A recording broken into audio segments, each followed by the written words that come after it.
आपका मेरे चैनल पर। देखिए, जब भी मैट्रिमोनियल केसेस जैसे कि डाउरी का केस है, 498A का केस है या फिर डोमेस्टिक वायलेंस का केस है, तो ये केस 10, 12, 15 साल तक चला करते हैं। और उनके 10, 12, 15 साल तक चलने का कारण ये है कि हम बहुत सारी गलतियां अपने केसेस में करते रहते हैं और हम ये भी नहीं जान पाते कि हम आखिर कौन सी ऐसी गलतियां कर रहे हैं जिसकी वजह से इतने दिनों से केस चल रहा है और कोई फायदा भी नहीं हो रहा है। तो आपको मैं ये बता दूं कि इस तरीके की गलतियां करते हुए आप इतने लंबे समय तक केस तो लड़ते हैं, साथ ही उसका कोई फायदा भी नहीं मिलता है और फिर जब आप अपील में भी जाते हैं तो भी आपको डिवोर्स लेने में बहुत ज्यादा दिक्कतों का सामना करना पड़ता है, क्योंकि ये सारी गलतियां बहुत ही फंडामेंटल जो गलतियां हैं जिनके कारण से हमें बहुत परेशानियों का सामना करना पड़ता है। तो ये गलतियां आपको नहीं करनी है। और वो क्या गलतियां हैं, आज के इस वीडियो का यही टॉपिक है। तो पहली गलती जो हम अपने केसेस में करते हैं वो ये होती है कि जो प्लीडिंग्स होती हैं वो बहुत ज्यादा वीक होती हैं। अब प्लीडिंग्स वीक होने का मतलब यहाँ पर क्या है कि हमारे जो एलिगेशंस होते हैं वो बहुत वीक होते हैं। हम बहुत छोटी छोटी बातों पे एलिगेशंस लगा देते हैं। जैसे कि एक केस ध्यान में आ रहा है जिसमें पति ने ये एलिगेशन लगाया था कि उसकी पत्नी ने हनीमून में उसके साथ फिजिकल रिलेशन नहीं बनाया।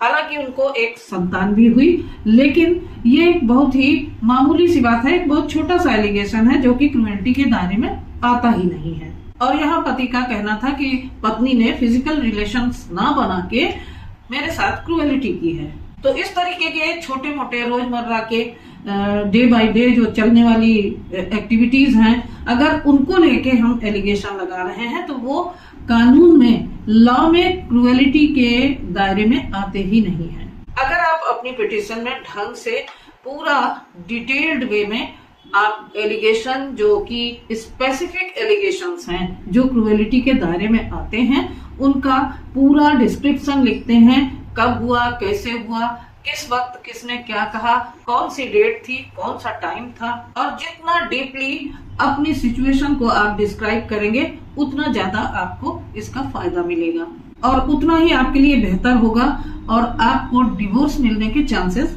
बढ़ जाएंगे। तो ये रही आपकी पहली गलती। अब दूसरी गलती के बारे में बात करती हूँ कि आप अपनी पिटीशन के सपोर्ट में डॉक्यूमेंट्स नहीं लगाते और बाद में कोर्ट आपको इन डॉक्यूमेंट्स को लगाने की परमिशन नहीं देता है। खासकर इश्यूज फ्रेम हो जाने के बाद बिल्कुल भी कोर्ट अलाउ नहीं करता है कि आप एडिशनल डॉक्यूमेंट्स उसमें अपनी पिटीशन में आप लगाएं, क्योंकि आपको रिक्विजिट टाइम के साथ अपने पिटीशन के सपोर्ट में डॉक्यूमेंट्स फाइल करने चाहिए। अब एक गलती यहाँ पर आप और भी करते हैं कि जो भी डॉक्यूमेंट्स आप लगा तो देते हैं वो एग्जिबिट नहीं करते या मार्क होते हैं और वो डॉक्यूमेंट भी तब कोर्ट के द्वारा नहीं पढ़े जाते। तो यहाँ पर आपको बहुत ही ध्यान देना है कि जो भी डॉक्यूमेंट्स आपने फाइल किए हैं कोर्ट में वो एग्जिबिटेड होने चाहिए, मार्क नहीं होने चाहिए। डॉक्यूमेंट प्रॉपरली एग्जिबिटेड होने चाहिए और उनका एक एग्जिबिट नंबर भी होना चाहिए और जब तक वो नंबर नहीं होगा तब तक कोर्ट उनको पढ़ेगी नहीं। आप चाहे किसी भी स्टेज में इन डॉक्यूमेंट्स को फाइल कीजिए, लेकिन उनको प्रॉपरली एग्जिबिटेड होना चाहिए और तभी आपको उनका फायदा मिलेगा। तो जो एग्जिबिट है वो एक इम्पोर्टेंट एस्पेक्ट है या जो इम्पोर्टेंट चीज है कि वो डॉक्यूमेंट प्रॉपरली जुडिशियल रिकॉर्ड में आ चुका है। अब तीसरी गलती जो मैं बताने जा रही हूँ वो ये है कि आप विटनेसेस को एग्जामिन नहीं करते। अब विटनेसेस कौन होते हैं? गवाह।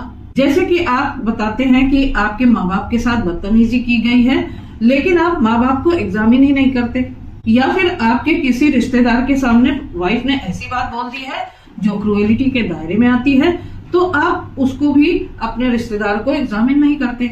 ये आपके एलिगेशंस का पार्ट है और जो कि एक इम्पॉर्टेंट एस्पेक्ट है, लेकिन फिर भी आप इसे कंसीडर नहीं करते जब भी आप डिवोर्स का केस या फिर मेंटेनेंस का केस लड़ते हैं। यहाँ आपके एलिगेशंस को सपोर्ट नहीं मिलता क्योंकि आपने यहाँ पर प्रॉपरली जो विटनेसेस हैं उनको एग्जामिन ही नहीं किया और ये एक बहुत बड़ी गलती होती है और इसी आधार पे आप केस भी हार सकते हैं। यानी कि आपके जो एलिगेशंस हैं वो कॉर्बोरेट नहीं हो पाए, जिसकी वजह से आपका केस बहुत ज्यादा वीक हो जाता है। और चौथी, इसी से रिलेटेड एक बहुत बड़ी गलती होती है कि आप जो इम्पोर्टेंट विटनेसेस हैं उनको ढंग से क्रॉस एग्जामिन नहीं करते हैं। जब आप वाइफ साइड का क्रॉस एग्जामिनेशन करते हैं तो जो भी उसके रिगार्डिंग डॉक्यूमेंट्स हैं या व्हाट्सएप चैट्स हैं या कोई भी एविडेंसेस हैं उनको आप कंफर्म ही नहीं कराते हैं क्रॉस एग्जामिनेशन में।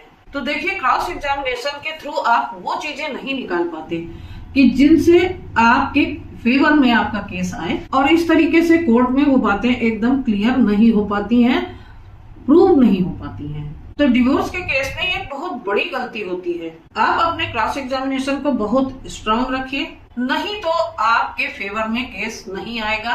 और जो चीज आपको एस्टेब्लिश करनी है कोर्ट के सामने, तो देखिए आपको बहुत ही स्ट्रेटेजिक वे में क्वेश्चंस को पूछना है और तभी आप प्रूव कर सकेंगे और आपको डिवोर्स आसानी से मिलेगा। देखिए, होता क्या है कि कोर्ट एफिडेविट के बेस पर डिवोर्स ग्रांट करता है, लेकिन आपको अपने क्रॉस एग्जामिनेशंस और तमाम सारे एविडेंसेस को प्रूव करके कोर्ट का कॉन्फिडेंस बढ़ाना है। अगर आप वाइफ को प्रॉपरली एग्जामिन नहीं करते हो तो ये एक बहुत बड़ी मिस्टेक होगी और आपका केस बहुत ही वीक हो जाएगा और आप केस को लूज भी कर सकते हैं। देखिए, अब मैं अगली गलती के बारे में बात करूंगी जो कि एक बहुत ही इम्पोर्टेंट है।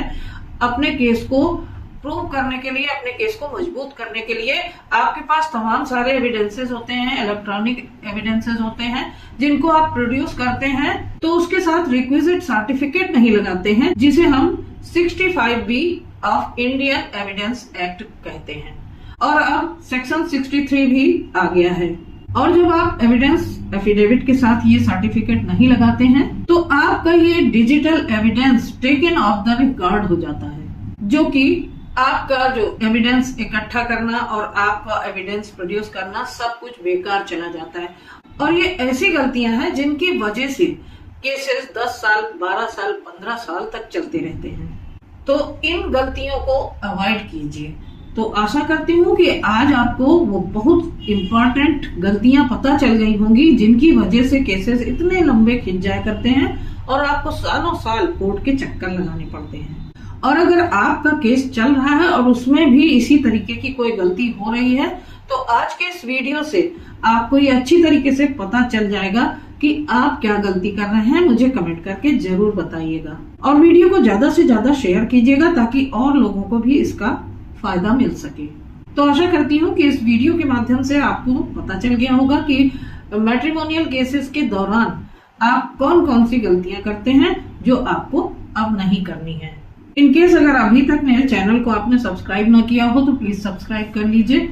और आपकी भी कोई लीगल समस्या हो या मैट्रिमोनियल डिस्प्यूट चल रहा हो, आपको मेरी मदद की जरूरत हो, तो डिस्क्रिप्शन बॉक्स में दिए गए मेरे व्हाट्सएप नंबर पर आप मैसेज करके मुझसे संपर्क कर सकते हैं। मेरी लीगल टीम हमेशा आपके लिए तैयार है और मेरा सपोर्ट आपके साथ है।